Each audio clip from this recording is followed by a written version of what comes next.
Hello friends, my name is Monica and we are going to start the chapter 1 means the part 2. In earlier we study about the nature of the matter and what is matter. So today we gonna learn about the three forms of matter. Means matter three forms में exist करता है solid, liquid and gas. We study about the characteristics of these three forms. Okay, so start with this. We learn about the difference between these forms. Solid, solid, liquid, gas. So, solid means kathor. Solid, anything which is have a definite shape. Like we take a pen, it's have a definite shape. If we take a water, that is liquid, so it doesn't have a definite shape. If we take a perfume, that is also not have a definite shape. Means it is a gas, and water is a liquid, milk is a liquid. If we dissolve sugar in a water, that is also become a liquid, doesn't have a definite shape, but these have a definite volume. But gas neither have a definite shape, neither have a definite volume. So we learn about the differences of that.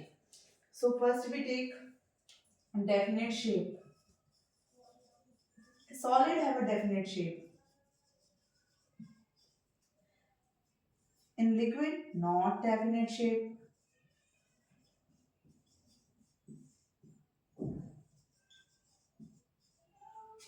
In gas, not definite shape.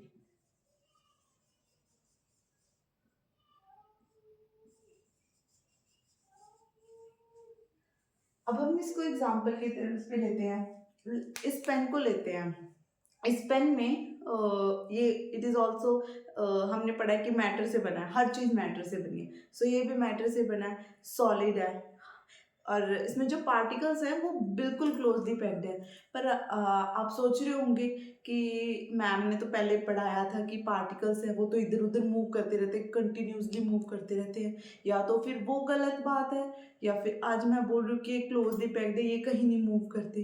But दोनों बात सही है, पर हम solid में हम ये दे forms of matter, solid में कुछ और होता है, लिक्विड में कुछ और होता है, और गैस में कुछ और होता है। सो हम अगर हम कोई बॉक्स लें उस और सॉलिड की बात करें, तो सॉलिड में जो पार्टिकल्स है वो क्लोजली पैक्ड होते हैं। मीन्स उन पार्टिकल्स में बिल्कुल एक दूसरे से अटैच्ड होते हैं, कोहेसिव फोर्स होता है। हम भी स्टडी अर्लियर दैट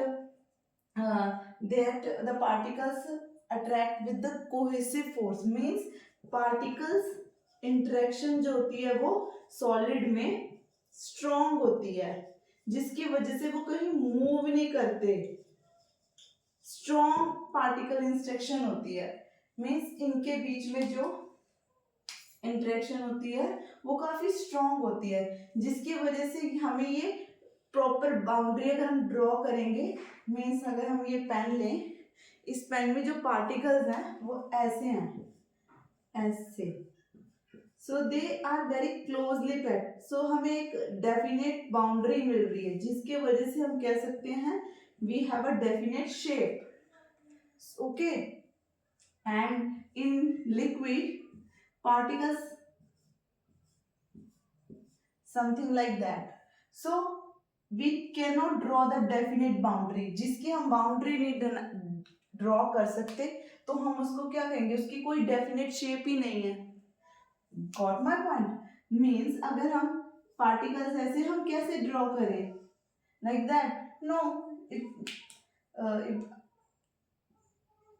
से ड्रॉ करें तो हमें कोई पार्टिकल्स की कोई डेफिनेट शेप नहीं मिल रही है, तो it means it doesn't have a definite shape. Got my point?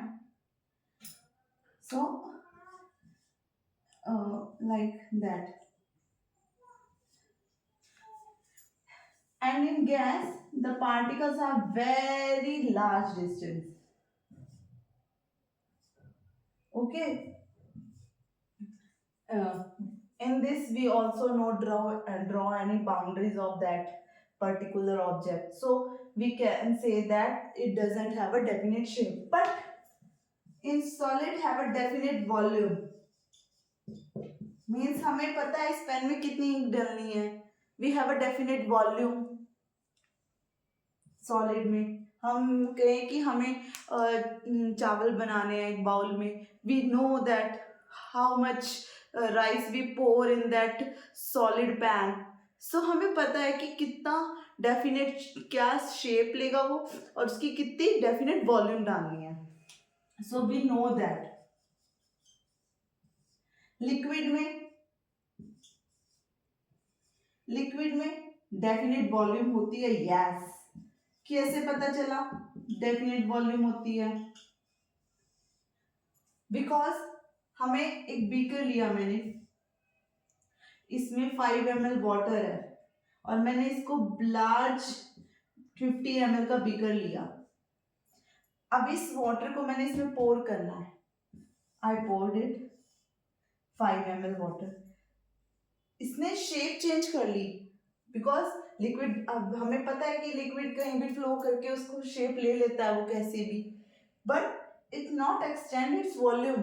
उसने 5 ml, हमने इसको मेजर किया तो इसमें भी 5 ml था, means it has a definite volume, it doesn't change. Means इसमें जो फोर्स ऑफ इंट्रैक्शन होती है वो इससे कम होती है, लेकिन वो इतनी इतनी ज्यादा कम नहीं होती कि वो अपने पार्टिकल्स को इतना इधर उधर जाने दे।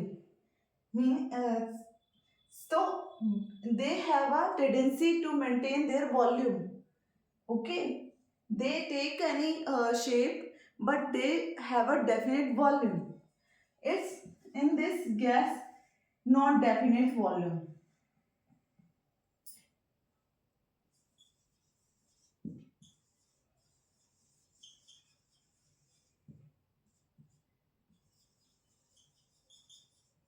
मीन्स अगर हम किसी गैस को, अगर हम किसी भी गैस को सिलेंडर में, वो सारी जगह फैल जाएगी। लाइक वी टेक एग्जांपल, अगर मैंने टॉफ़ी ली, उसको बॉक्स में रखा, सो वो मैं उसको कल तक देखूंगी तो वो उसी जगह पे मिलेगी, वो स्प्रेड नहीं करेगी। अगर हम पानी को किसी बीकर में डाल देंगे तो वो पूरे बीकर में नहीं भर जाएगा, वो उतना ही रहेगा। लेकिन अगर मैं किसी गैस को डालूंगी तो वो क्लोजली पैक्ड किसी भी कंटेनर में डालती हूँ गैस, तो वो पूरा वॉल्यूम ले लेती है। मीन्स उसके कोई शेप नहीं है, वो सारी जगह वो पूरी वॉल्यूम, कोई फिक्स्ड वॉल्यूम नहीं है, डेफिनेट वॉल्यूम नहीं है उसकी, वो सारा ऑक्युपाई कर लेती है। ओके, बिकॉज उनके पार्टिकल्स में फोर्स ऑफ अट्रैक्शन होती नहीं है, पार्टिकल्स इधर उधर मूव कर देते हैं, बिकॉज हमने पढ़ा है particles move continuously in, and in this the particles have moved continuously, they move continuously but in their positions, because the strong force of interaction in between the particles bind them.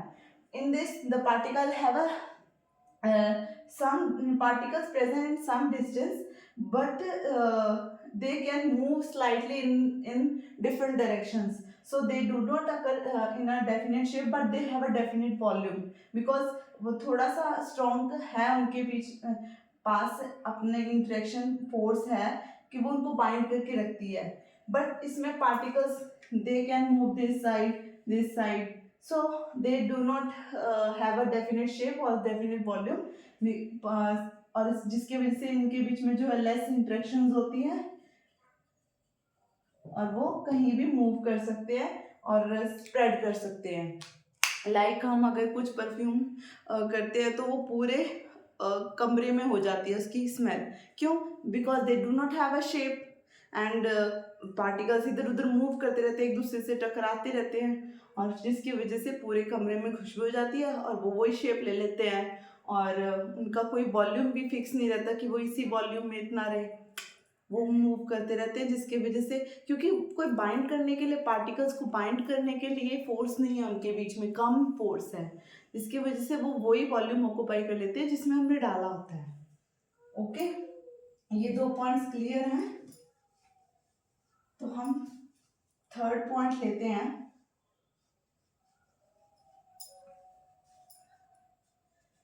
कोई भी अगर doubt है, you can comment me. and I will definitely clear that queries. Third point लेते हैं, ये rigid होते हैं, not rigid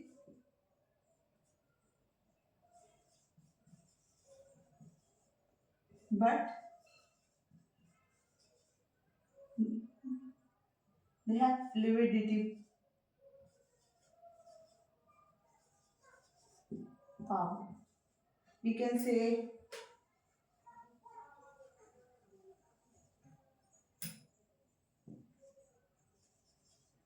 they possessed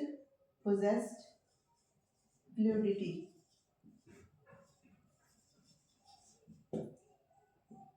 not rigid. Rigid means hard, means solid इतने hard होते हैं, means अगर मैं इस पेन को तोड़ना चाहूँ ब्रेक हो जाएगा लेकिन वो शेप नहीं चेंज करेगा, मतलब रिजिड कि तोड़ने के बाद वो शेप चेंज कर ले। अगर हम किसी भी चीज पे हैमर करते हैं शेप चेंज नहीं होती है, शेप चेंज नहीं होती है, वो वैसे का वैसे ही रहता है। लेकिन इस लिक्विड में क्या है, शेप ही नहीं है, तो रिजिड कहाँ से होंगे? यस, बट अगर मान लो आई विल टेक दैट, मैं एग्जांपल लेती हूँ, I take example of that, like we take a ball, इसमें जो पार्टिकल्स हैं ऐसे क्लोजली पैक्ड होते हैं। अगर हम वाटर लूँ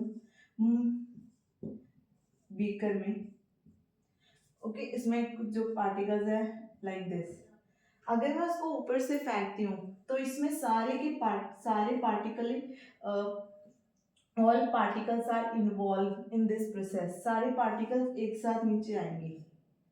बट लिक्विड में कुछ वाटर इधर मूव करेंगे बिकॉज फोर्स ऑफ अट्रैक्शन इनमें कम होती है, सो वो कुछ इधर आएंगे, कुछ अगर मैं किसी जार में डाल दूँ तो कुछ थोड़ा बहुत इसमें गिरेगा, कुछ ग्राउंड पे गिरेगा, लाइक दैट, क्योंकि फोर्स इनकी कोई शेप नहीं है। बट एंड जो फोर्स ऑफ अट्रैक्शन होती है पार्टिकल्स में वो कम होती है एज कम्पेयर टू सॉलिड, तो वो इधर उधर मूव करते रहते हैं, जिसकी वजह से कुछ पार्टिकल्स हमें ग्राउंड पे मिलेंगे, कुछ पार्टिकल्स हमें बीकर में मिलेंगे, जिसके वजह से दे हैव अ, हम कह सकते हैं फ्लूइडिटी पावर। अगर हमें नहीं लें हनी ऑल्सो अ, हनी में क्या होता है, उसकी फ्लूइडिटी पावर कुछ अलग होती है बिकॉज सम वो विस्कस होता है। ओके, सो हम कहते हैं कि लिक्विड जो पोजेस करता है वो फ्लूइडिटी पोजेस करता है, गैस की तो कोई शेप ही नहीं होती है, तो वो रिजिड कहाँ से होगा? Okay, yes. फोर्थ पॉइंट हम लेते हैं, ये कंप्रेसिबल होते हैं, sorry, solid is not compressible, not compressible, liquid less compressible but compressible, means हम कह सकते हैं moderate,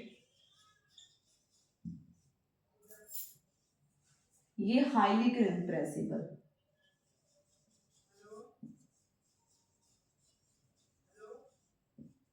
सॉलिड में मैंने आपको पहले ही बताया जो पार्टिकल्स होते हैं वो क्लोजली पैक्ड होते हैं,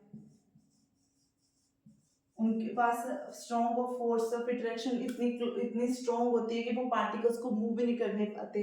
अब मैं इस पेन को कंप्रेस करूं, कैसे कंप्रेस करूं? नहीं हो पाएगा क्योंकि जो पार्टिकल्स है वो बहुत क्लोजली पैक्ड है, ठीक है। इसमें जो पार्टिकल्स है वो काफी थोड़े थोड़े इससे तो दूर है, जिसकी वजह से वो स्लाइटली कंप्रेस होकर, मैं बैलून में अगर वाटर डाल दूं वो शेप ले लेता है। देखो बैलून में मैंने वाटर डाला, वो शेप ले लिया, तो definite shape, sorry definite volume, but note उसने चेंज कर ली शेप, है ना।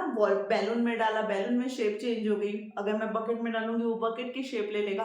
Not definite shape but definite volume, मतलब मैंने 5 ml बैलून में डाला है तो 5 ml बकेट में डालूंगी तो वो उतना ही वॉल्यूम रहेगा, चेंज नहीं होगा। But yes, we talk about compressibility, अगर मैं उस बैलून को प्रेस करूंगी, compressible but as compare to solid वो तो बिल्कुल कंप्रेस नहीं हो रहा था, they are rigid, they have a strong force of attraction, वो जाने नहीं देंगे पार्टिकल्स को इधर, इसलिए वो कंप्रेस नहीं होते। अगर हम उसी को, अगर हम बैलून को, वो जो मैंने वाटर पोर किया बैलून में, अगर उसको दबाऊं तो वो कंप्रेसिबल हो रहे हैं, क्योंकि पार्टिकल्स स्ट्रॉन्ग नहीं है इतने उनके बीच में, है but as compare to solid वो दूर है, जिसकी वजह से अगर हम उसको दबाएं तो वो कंप्रेस हो जाएगा। अगर हम इसके, मैं गैस की बात करूं तो गैस में अगर मैं नाइट्रोजन, हीलियम, कुछ भी अगर मैं तो वो हाईली कंप्रेसिबल है। क्यों? पार्टिकल्स उनकी, मैंने पहले बताया, don't definite shape, note definite volume, because किसी में भी डालते हैं वो उसी की शेप ले लेता है, कोई फिक्स उसकी वॉल्यूम नहीं रहती है। और फिर अगर हम उसको कंप्रेस करें तो वो कंप्रेस करेंगे, वो इजिली कंप्रेस हो जाएगा, क्योंकि वो रिजिड ही नहीं है। जब पार्टिकल्स में फोर्स ऑफ अट्रैक्शन ही नहीं है तो फिर उसको हम आराम से कंप्रेस करेंगे, क्योंकि पार्टिकल्स इधर उधर है, काफी दूर है, इनके बीच में फोर्स ऑफ अट्रैक्शन है ही नहीं है, कम है, इसके वजह से वो इजिली कंप्रेसिबल हो जाएंगे। सॉलिड, हाँ। सो आई थिंक हमने आज 4 प्रॉपर्टीज पढ़ ली है मैटर की, के 4 प्रॉपर्टीज पढ़ ली है, solid, liquid, gas, which is the 3 forms of matter. First हमने शेप पढ़ा, उसकी वॉल्यूम कैसी होती है, कंप्रेसिबल है, रिजिड है। So I think it is clear in your mind, and thank you so much. Please like, share and comment. Thank you.